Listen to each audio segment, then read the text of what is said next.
Hey guys, it's Richard here from Geen Exotics. Today I'm going to show you a very quick video on how to keep and breed and get started with a dubia colony. So here we go. So to start off, you're going to need a tub. Now this one here, I actually brought from Pound Stretcher. I believe it was about 10 quid if you're in the UK, but it's about a 75 litre, I think. I did buy a 90 litre. But it was too big to fit in my rack in. I've basically got some rack in where I actually keep them, and it was just slightly too tall. So yeah, obviously if you wanted to get like a bigger tub, then yeah, by all means do.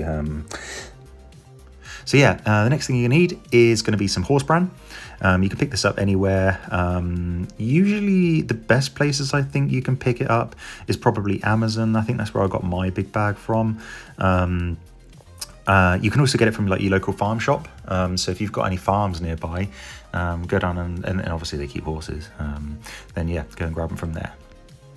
Next, you're going to need some egg crates. So I got these egg crates from Amazon again. I don't think they were too expensive, maybe like £7 or £8. But I got a lot in there. I mean, I can't remember how many were in there originally, but I've gone through a lot. I've kind of like ripped the box as I've gone. And again, they've lasted me a really, really long time. So when you're cleaning out your dubias, ideally you'll want like a big box of them, because you're going to be using about 5 or 6 at a time if you do have like a 75 or 90 litre box. Then next you're going to need some chick crumb. You can get this from Amazon, eBay, pretty much anywhere online. This is in like a bit of a tub, so again I would say get a bag. You'll definitely get more for your money. So yeah, I would do that for sure. Next up, you're going to need a mug or a jug or something like that. And basically what you're going to do is you're going to use that to get the horse bran out and put it into the tub for the roaches. Now you're going to want to fill it up to probably about a couple of inches, 2-3 inches. Dubia roaches, they do burrow. So again, I would kind of just fill it up just so that they got a bit of room to move. So then as you can see here, sort of flatten it out a little bit, and then yeah, I've got about 2 inches, 2-3 inches, just enough for them to sort of be able to burrow. Next up, you want to grab your egg crates. I'd probably say I usually use about 5. Again, depending on the tub size, you can use as many or as little as you want. And then what you want to do is kind of place them in, make sure that they've got like a little bit of a gap so they can kind of maneuver in between those. And then as you can see here, this is kind of like what mine looks like before I put the roaches in. Nice and evenly spaced out, with still with a bit of room at the front as well.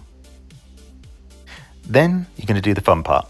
So if you've already got an existing colony of dubia roaches like I have here, what you're going to do is you're going to put the tubs right next to each other, because this is going to make it easier to transfer and also stop the sort of stragglers from coming off, because they do grip on to these egg crates very, very hard. So you do have to give them like a bit of a bang, you know. They're very hardy, so they're absolutely fine. And yeah, and all you're going to do is once you've done sort of one, I think I've got about 5 in here. So once you've done one, all you're going to do is take that one, put it to the side, make sure there's nothing on it. Sometimes you might get like thermostat beetles, I think they're called. They're completely harmless. I remember the first time I saw them and I started panicking because you'd see sort of like the little worms. Yeah, as you can see there, like one of the males just completely ran off. But yeah, this is actually a male dubia roach. So they've got really long wings. They can't fly. You know, it reminds me of Toy Story with Buzz Lightyear, where it's like, you know, they fall with style. So yeah, you don't have to worry about them flying. And then yeah, and here's one of the females.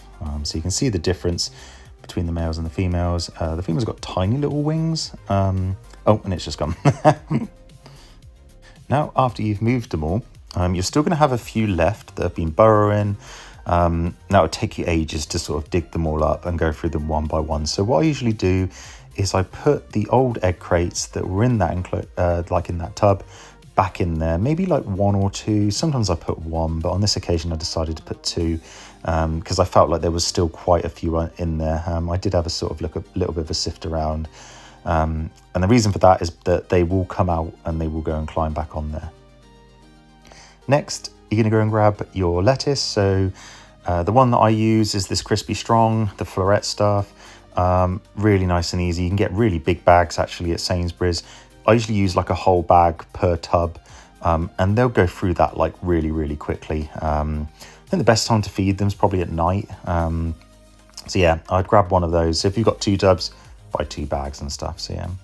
And just before we do that, we're going to get our chick crumb. We're going to get the little tub. I'm going to use that. And we're just going to place that into the enclosure.